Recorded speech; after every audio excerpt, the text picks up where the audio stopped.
Okay. Just as a, well, you'll see.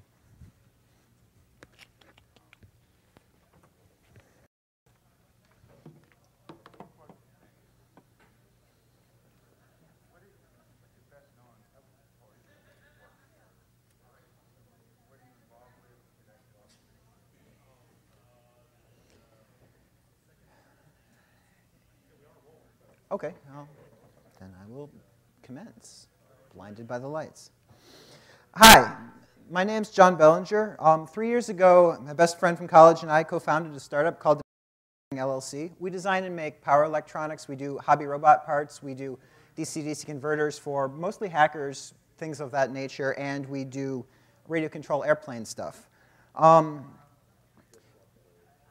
For the past 3 years, we've been running a startup, we've been growing a startup, we've been living a startup, we've been dying a startup. So I thought I would come here, because I was cajoled into it, and talk to you a little bit about startupping. And this is where the presentation's going to be a little bit weird, because I hate podiums. I am the authority figure. You shall all get out your notebooks and write down. This is how I start a startup. The guy with the hair said, first you make a business plan. You do make a business plan. I will get to that. But startupping is impetuous. If you can't say, hey, you don't know anything about anything, you're not going to start a startup because you'll say, they're established. I can't beat them. Startupping it's spontaneous. You have to roll with things. There's no, well, I'll just sit on it for a couple weeks because in a couple weeks somebody else will solve the problem, because the problem is your problem, the company is your company, and in 2 weeks you may be dead. So, how many people here are here because you're seriously considering or have at any point considered, I should start a company? I'm a damn smart guy or girl, and I should start a company. Anybody? If you have, stand up.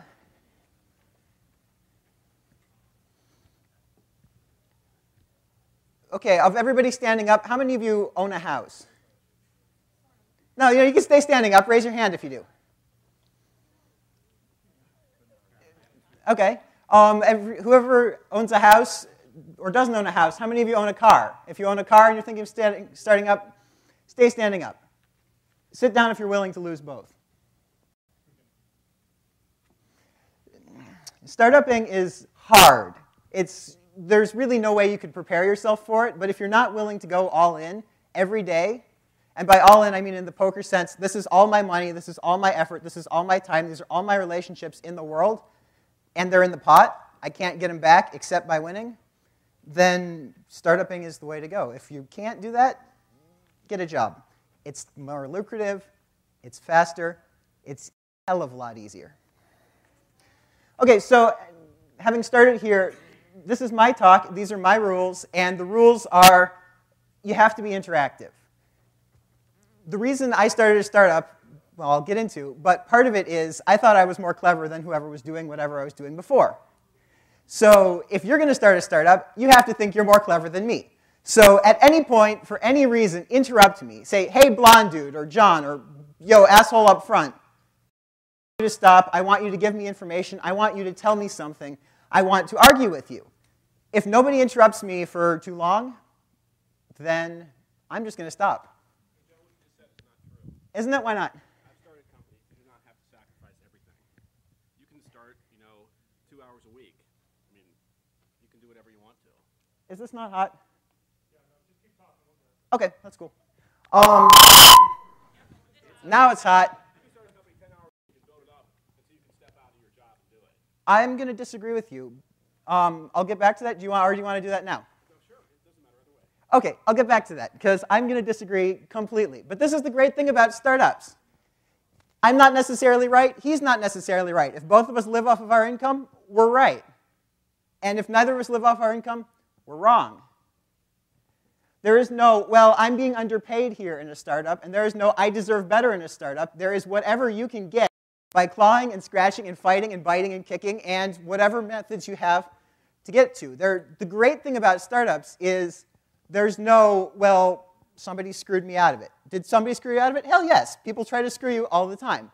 But at the end of the day, there's you and your business partner, if you have a business partner, and whatever, but there isn't any externalities that don't come right back to you.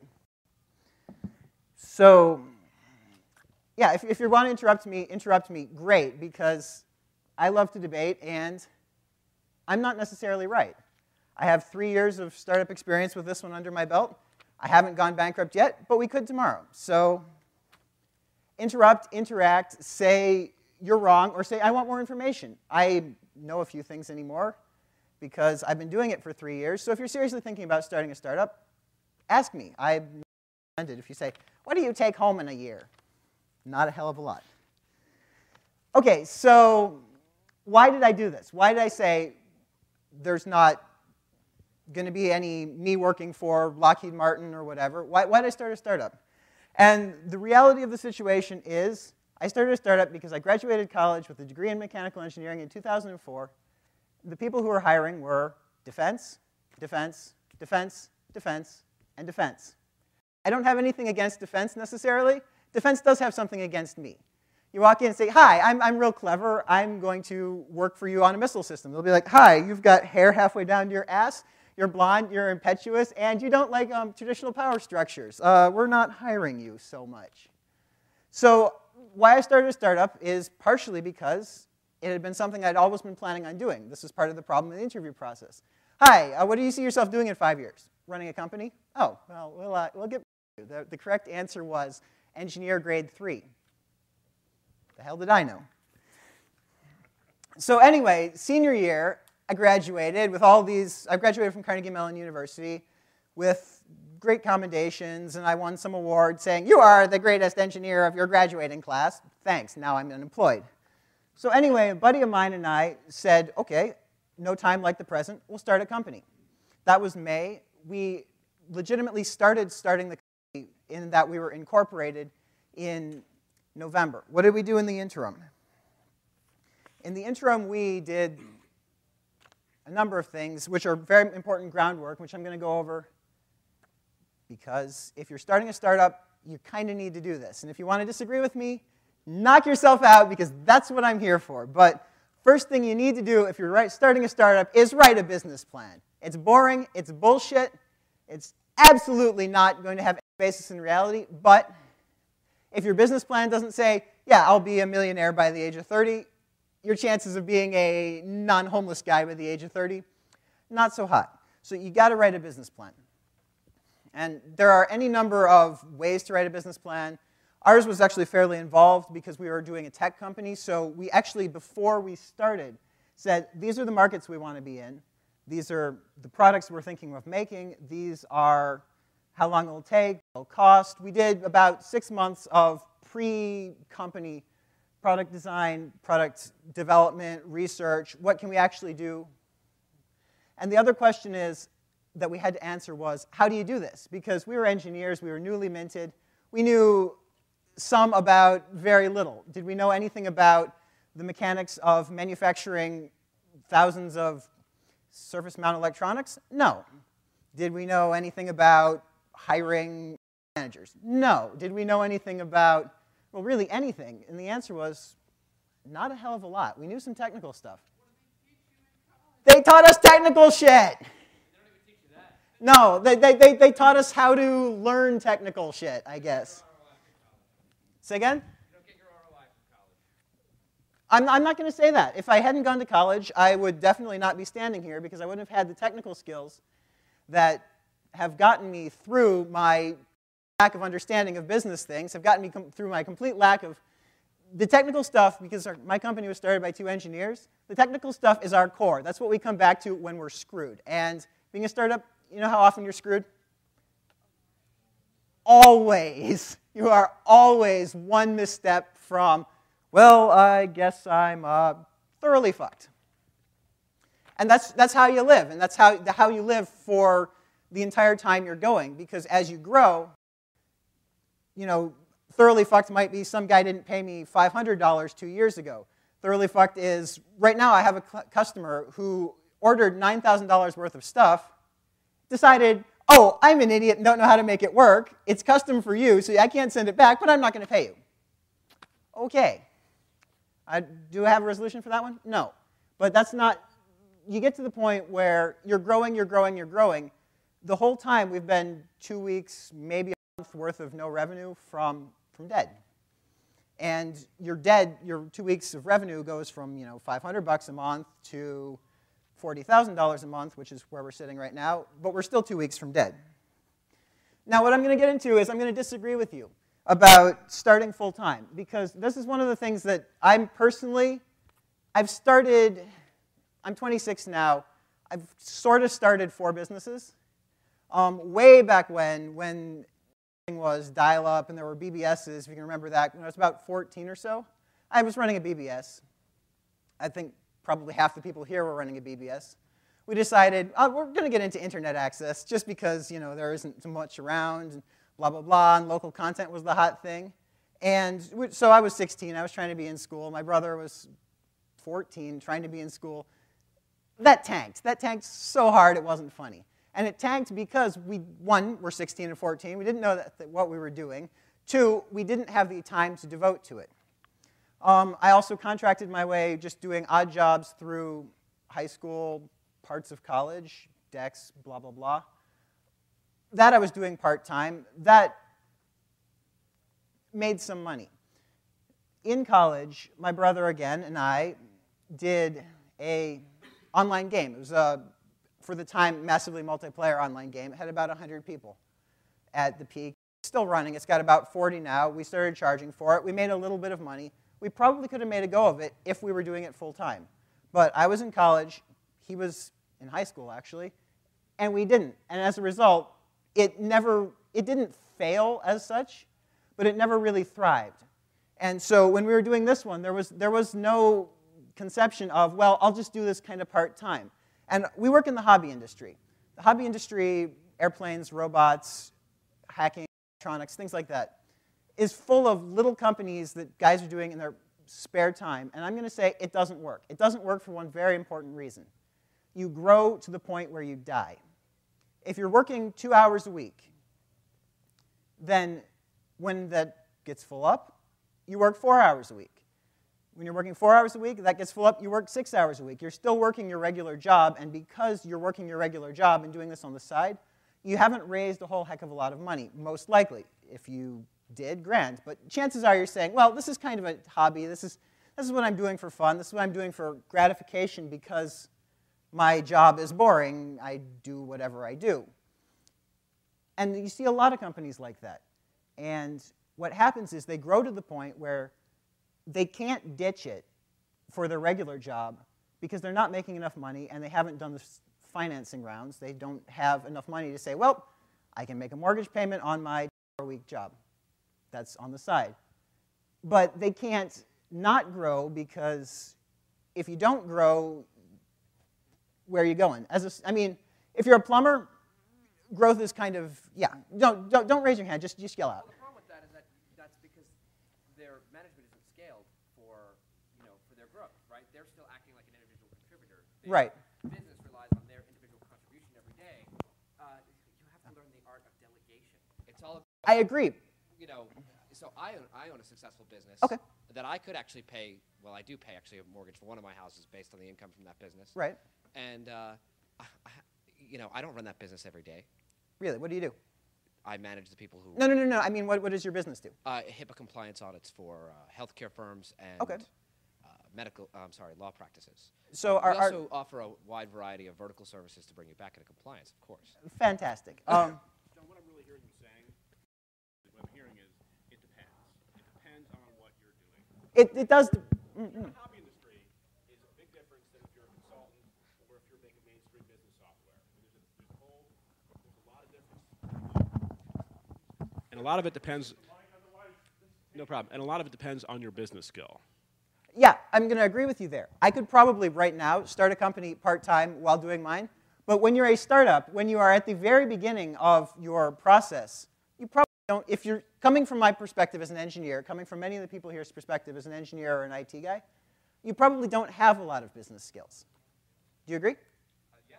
Okay, so at that point, I'm going to say that you can't do it part-time with no prior startup experience and grow to the rate that you're going to go. Or you can, but I see a lot of people die. A lot of people die because they say, well, I'm doing well, I'm doing well, I'm doing too well, but not well enough to ditch.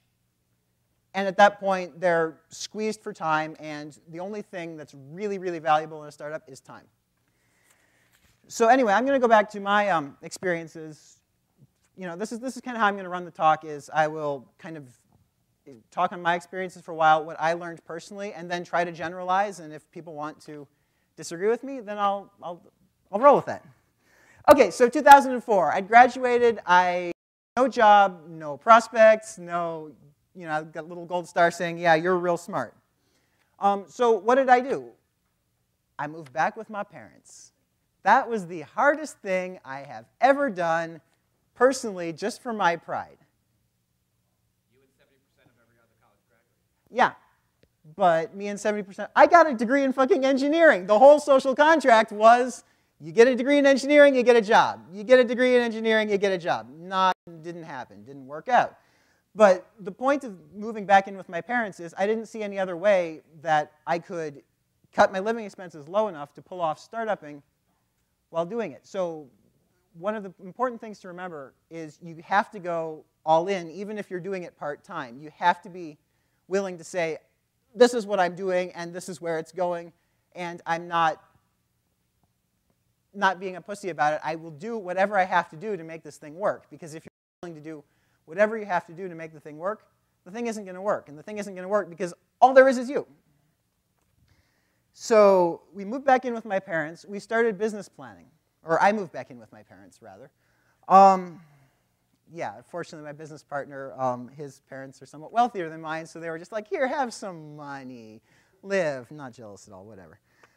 So then we started doing research. And it's important, in my opinion, to do your research and do your even early product development before you start, because once orders start pouring in, if your ducks aren't relatively in a row, and they won't be, but if you're still trying to do research, at that point you are in somewhat trouble because you're trying to answer phones, you're trying to fill orders. There's going to be a period of time between I'm open for business and I have people for that.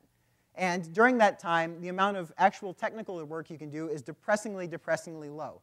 So if you're ready or looking to start a tech startup like we were, you need to have your tech kind of going before your startup kind of goes, because honestly, even now, my company's 5 people right now.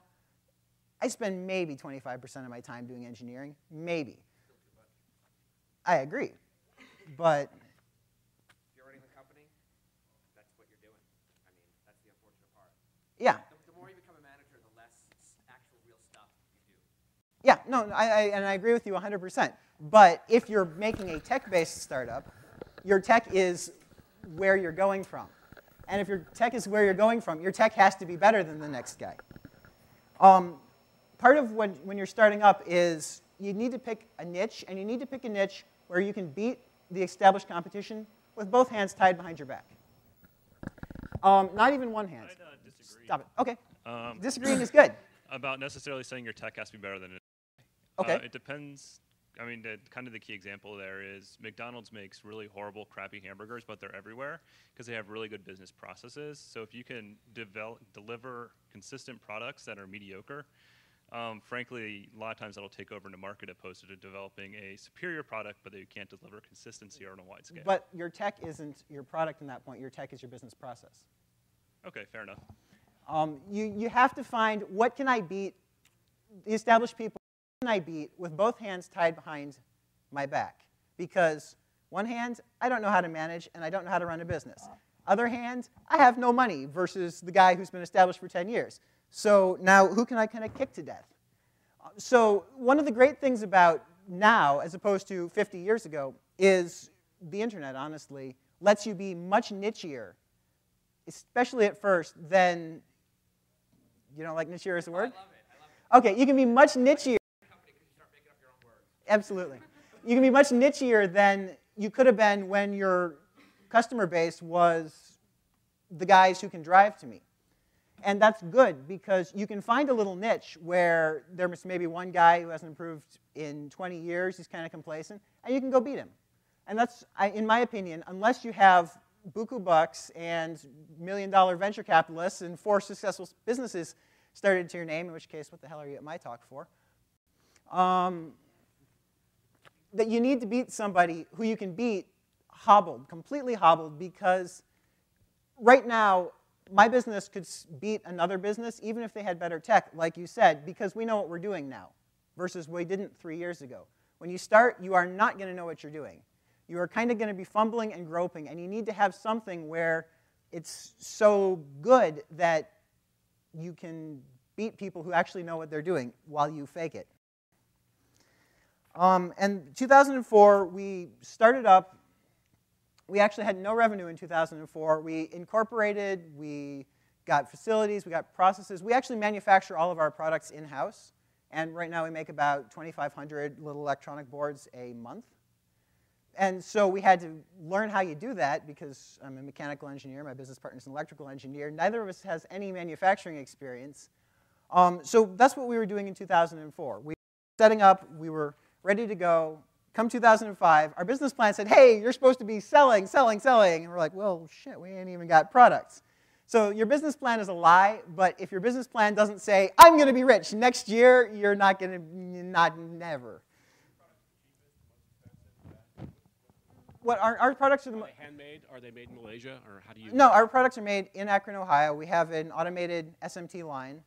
We stuff them, we test them, we make them. Our products are neither the cheapest nor the most expensive. Our niche is we try to be easier to use. Our goal, our end user is mostly research, students, hobbyists, hackers, and most of them don't know everything there is to know about electronics, and even if they do, they don't care. What we try to do is we try to make our products easier to use than the next guy. If the next guy's going to take 4 hours to set up, ours drops in, you flip 2 switches, and it goes.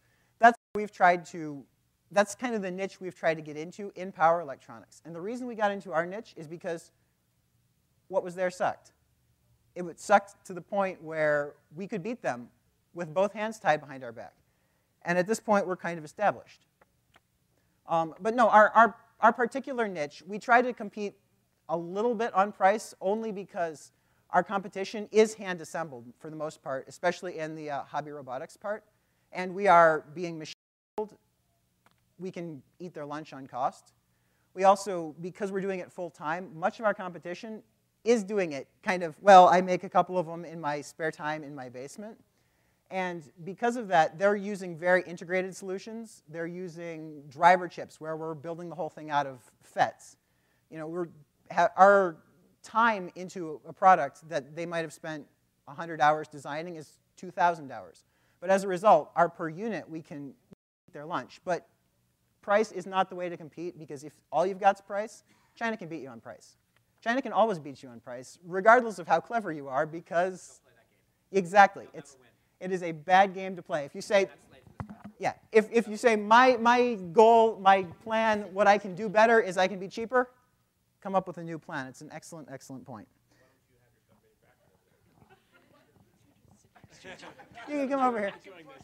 We don't have our stuff manufactured in China because there is a major knockoff industry, especially in the RC airplane stuff, in China. Exactly. Right. The Chinese manufacturers are very, very good at being very, very lazy, which is not a bad thing. Laziness is good. If you can be lazy and win, you should be because it's cheaper.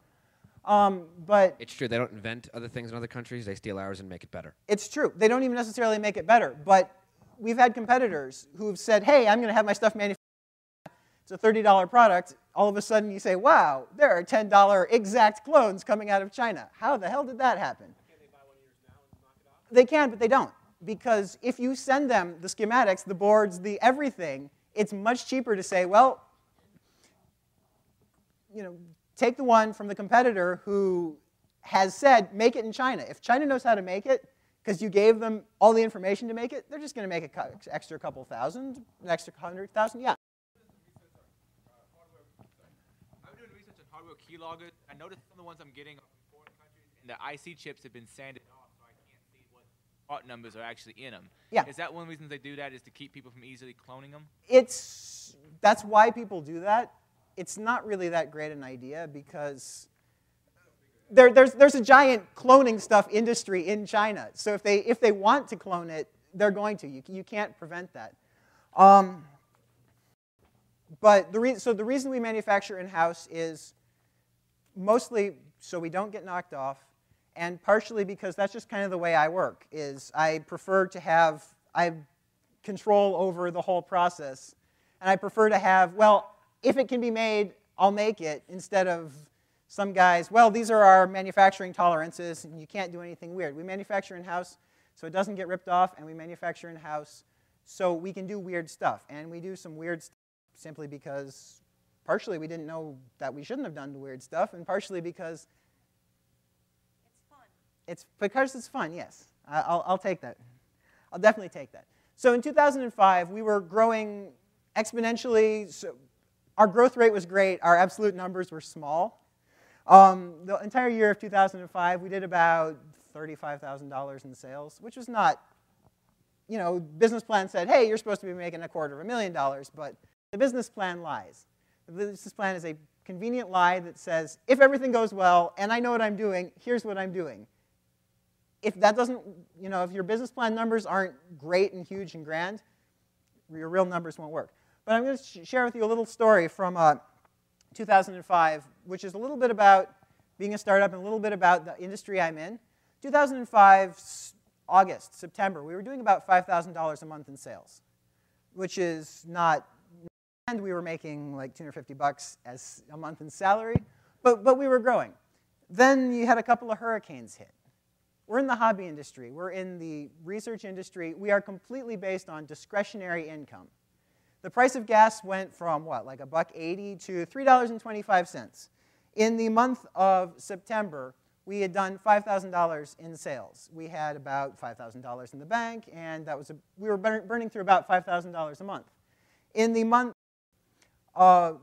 following, right after Hurricane Rita hit, the first 3 weeks of the month, we did $500 in sales. And our cash position went down to just about nothing. We were honestly looking at, okay, do we sell the equipment? Do we go get real jobs? Are we fucked? What's going on here? And what was going on was the price of gas. The price of gas, our customers aren't really, all of our markets that we go into, people have discretionary income. They could have afforded to buy our products, but consumer confidence and the sentiment was, well, is gas going to be $5 a month, dollars a gallon next week? Maybe. So nobody was buying anything. And so November, we were like, well, if this doesn't improve, we're literally dead. Fortunately, we went to an event, and I was talking to other people kind of in the same industry, and they're like, yeah, nobody's sold anything this month. So that made me feel a little bit better. But that was the closest we ever came to being completely out of business, and it had nothing to do with anything we were necessarily doing wrong. It was hurricane blew through. People said, well, I'm not going to buy any motor drivers or anything along those lines because I just paid a lot of money for gas. As a startup, you are perpetually on the risk of death, the brink of death, and it doesn't take anything more than that to kill you. And honestly, at that point, we got lucky. We got lucky that gas prices went back down, they fixed the refineries, and we were under $1,000 in cash reserve when things started picking up again. Yeah. Oh, I thought you raised your hand. Okay. So that was 2005. 2006, we were still continuing to grow. In 2006, in February, we hired our first non-owner employee, which was an assembly tech, part-time, just stuff things, wire boards, things like that. In 2006, we also hired our second employee, which was a office manager, receptionist, shipping. Karen's a wonderful, wonderful girl.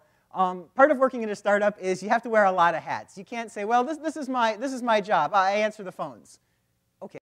And in the 99% of the time when somebody's not calling, I pack products. And when people aren't packing, when there aren't products to pack, I do our website. And doing a startup, you don't really have a job description. You just have a, well, what needs to be done today?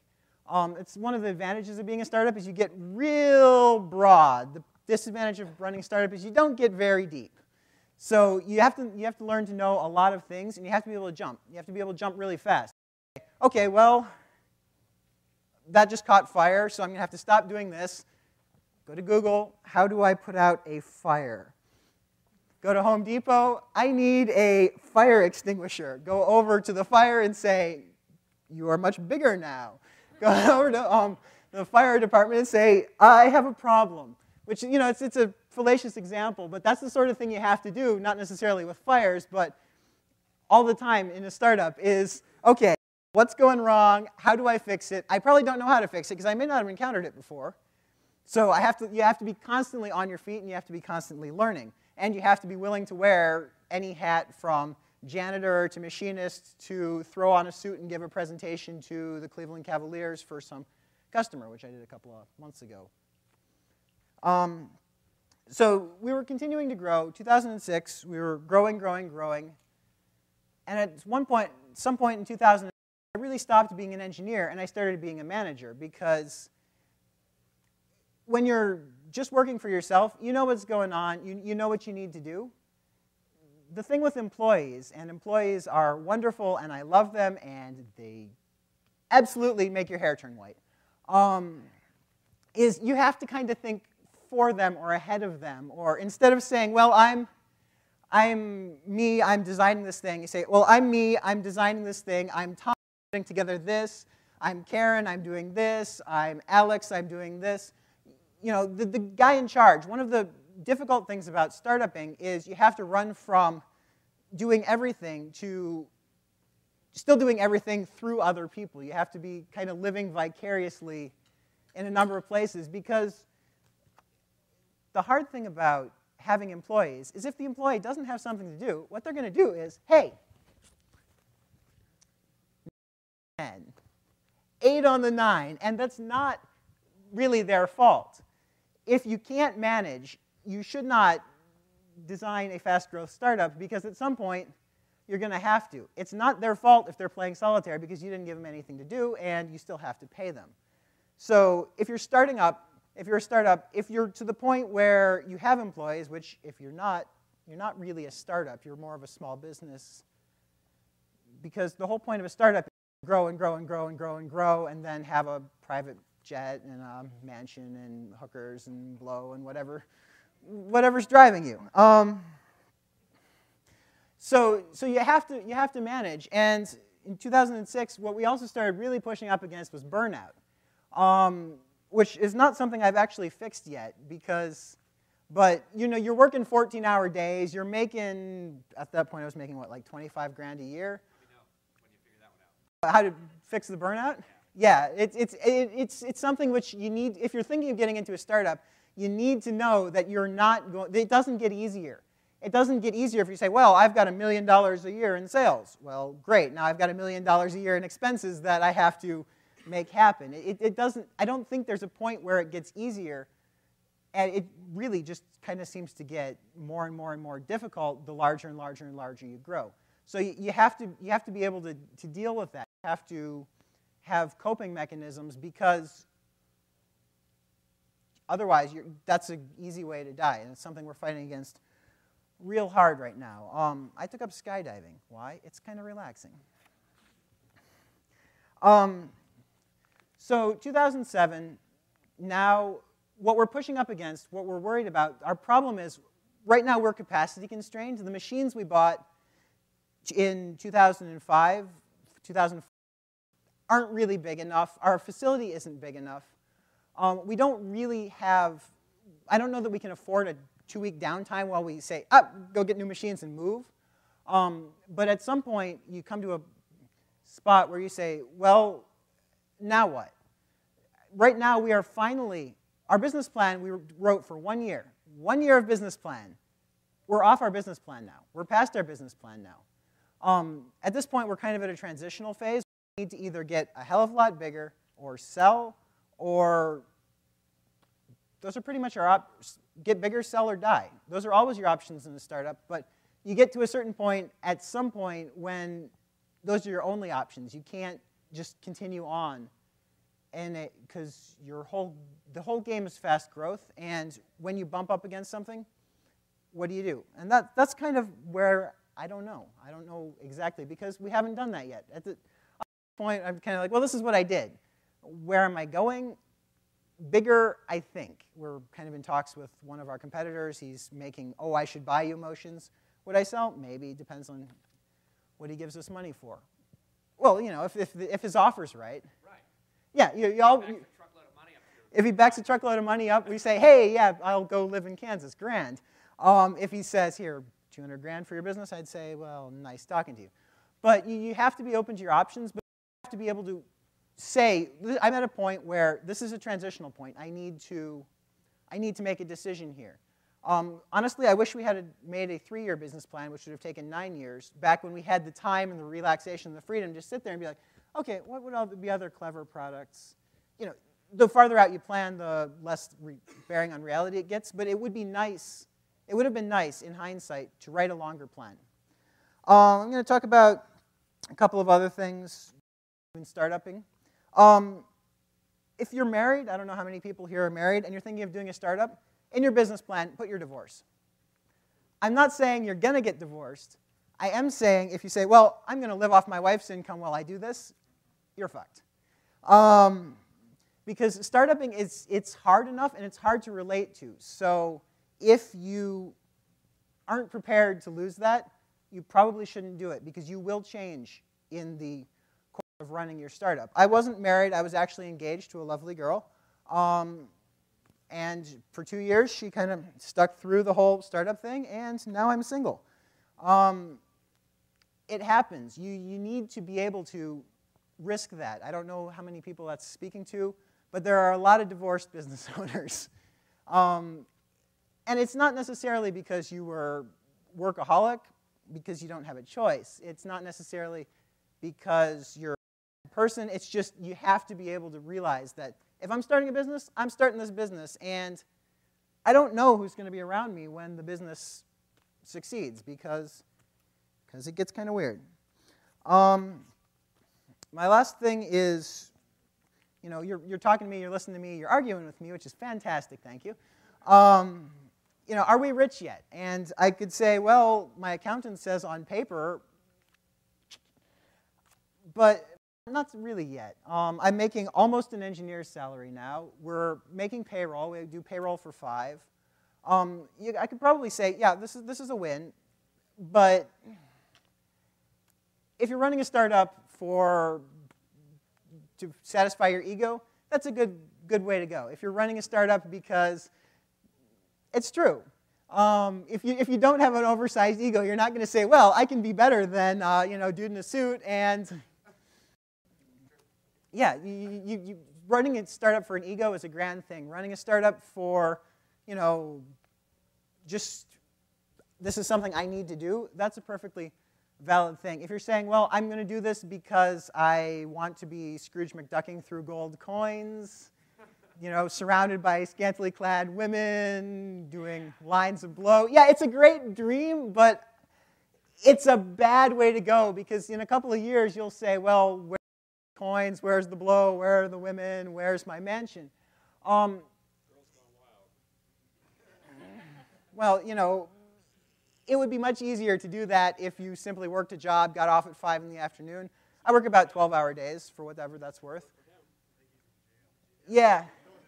Yeah, okay, fine. Girls Gone Wild would have been a great startup opportunity. What can you do better than anyone else? Convince girls to take their shirt off. If that's your talent, go for it. But don't do it necessarily just for the money. Do it if you're looking to do it, because the money probably won't be there. What? Right, do it for the girls. Do it for the girls picking up their shirt. Do it for pride. Do it for sure. Do it for America. But the finances may come. But if you're doing this simply because I want to be super rich, you're going to be super poor before you ever get super rich, and you may never get super rich. So there are lots and lots of reasons to run startups. There are lots of reasons to start startups. one of the best reasons to start startups is I personally just love to create. And the greatest thing about a startup is nobody can say, well, that's not economically viable except me. And if it's not economically viable, I'm going to find that out real fast. I was like, well, I got a product nobody buys, but damn, it was clever. Not that clever. That is the greatest thing about running a business, about running a startup, is there's no illusion of, well, I should be doing better. There's no I should. There's only I is, because I is me. I is it. I is the company. I is not an English major, by the way. I is an engineer. So that's pretty much all I've got for startups. If anybody wants to talk or question or discuss. Have you thought about doing funded research? Like, you're currently successful, right? Uh-huh. You're making payroll. Yeah. You're paying your bills. Yeah. We're That's growing success, about right? You're growing. 250%. So have you thought about maybe taking, you're currently reinvesting all of your current profits into growth. Have you thought about taking a percentage of that and doing research for future growth, building a new business plan or a better product line, more products? Well, not as a discrete thing, because honestly, this is actually an interesting. I mean, you don't have to shut your research. No, I understand. And funded research is always better than non-funded research. Funded research is better. We definitely have. I love customers paying me to make things one better of the for them. great perks of running a startup is toy money. The one thing I have is toy money. Because I kind of took my hobbies and turned them into my business, which unfortunately means that I had to pick up new hobbies. As kind of a tangent, don't necessarily take your hobbies and turn them into your business, because it doesn't matter how much you love it. It doesn't matter what your hobbies are. As soon as they become work, they're not going to be fun. It doesn't matter if you're a model railroader or a nymphomaniac. When you go pro, it's going to stop being fun. Hallelujah. I've done that twice. It's a huge mistake. Yeah, I know.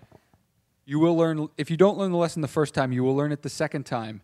And if you don't learn it the third time, you're broke. Yeah. So, yeah. From an engineer standpoint, how do you determine when to ditch a project? When to ditch a project? It's hard, actually, because if you said, this is my project, this is my baby, you become emotionally invested in it. But it usually becomes fairly apparent where this project is going nowhere. We have 26, 27 products right now. We also have another dozen that are either backburnered or ditched, or, usually you either can't afford to continue research, the research isn't going anywhere, or it's just not panning out. One of the things we do is we have a lot of products that we sell some of instead of one major product. So it's easier for us to kind of have vanity products because they're not make or break.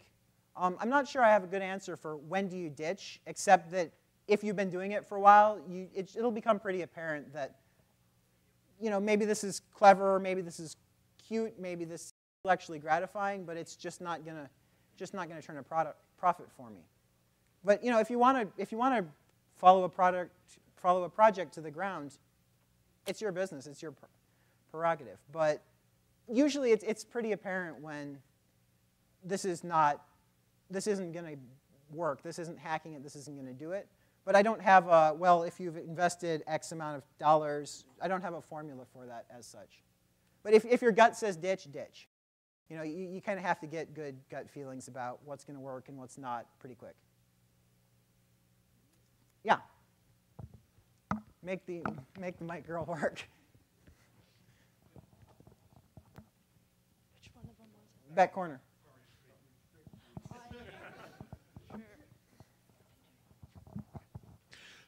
So the title of the talk seemed to be like, what are you doing in Ohio for? But from everything I've heard, it didn't seem to match your venture capital-wise or tech-skilled personnel-wise or networking-wise. It sounds like you could have done this anywhere. I could have. Was there anything about Ohio in particular that was especially good or especially bad? Or Akron or where do you want it? The parents. There you go. Okay.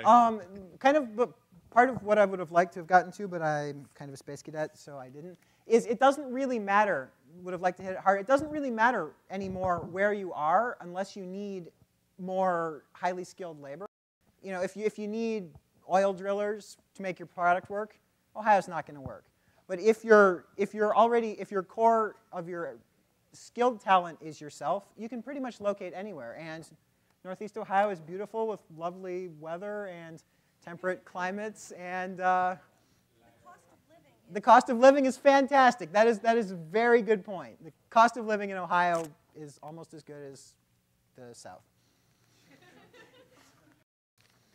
But yeah, so my point is you can start a tech company in Ohio. You don't have to go to Silicon Valley. You don't have to go to Research Triangle. You don't have to go to Cleveland. Wherever you think you can make it go, you can make a go of it anymore. So why Ohio is more of a why not Ohio. Because you're in Ohio doesn't mean I can't start a company. I can't start a tech company. I can't start a fantastically successful tech company.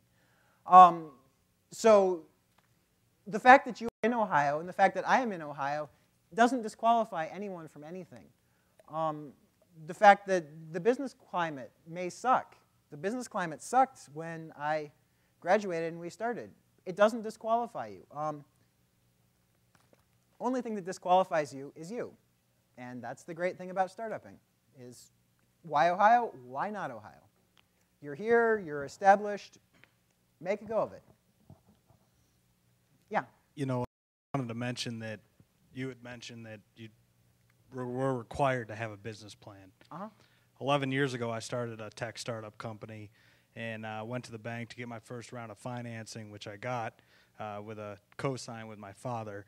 The bank wanted a business plan. I pretty much told them to go screw themselves, to be honest with you. Because I was a tech company, they wanted to know, where do you expect to be in 5 years? And I said, I'm an internet technology company. Do you think anybody knows where we're going to be in 5 years? Right. So I just wanted to make that point, that there are places where business plans can be intimidating and they are required longer as you get established. But, you know, I think it's important to keep that perspective. So no, I agree. I just think from a planning standpoint, it's much, you have to make sure that the numbers kind of work in your blue skies. This is, you know, if you don't have a directed, if you don't have a blue sky, if you don't have a, this is what I'm going to be doing, it's very easy to say, well, am I doing well? I don't know. Am I behind? I don't know. What am I making tomorrow? I don't know. Not necessarily even if you didn't need it to get financing, which fortunately we didn't. We managed to raise enough money from friends, family, and fools to avoid banks, which was nice. So we didn't necessarily have to have a business plan. It was excruciatingly useful for us to make. But if, you know, like I said, no wrong way to start up as long as you actually start up and go. So my point was that sometimes the bank actually appreciated the honesty. Oh, okay. The bank appreciated the honesty. Yeah. You know, they found that refreshing, to be honest with you. And I think it actually helped us get that first round of financing.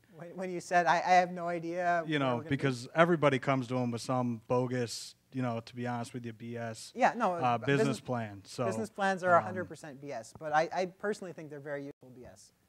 But yeah, the other thing is you can't lie to yourself and make a go of it simply because the cold, hard reality of going broke won't let you, which is nice.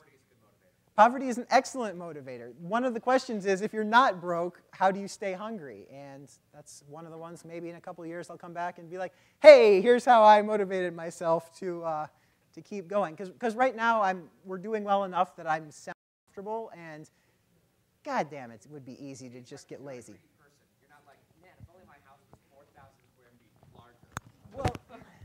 Well, no, it isn't really so much that I'm not a greedy person. We're just at a bad spot where an extra 10% wouldn't get me, you know, 3 extra wives. Yeah. Is that, we're out of time? All righty. And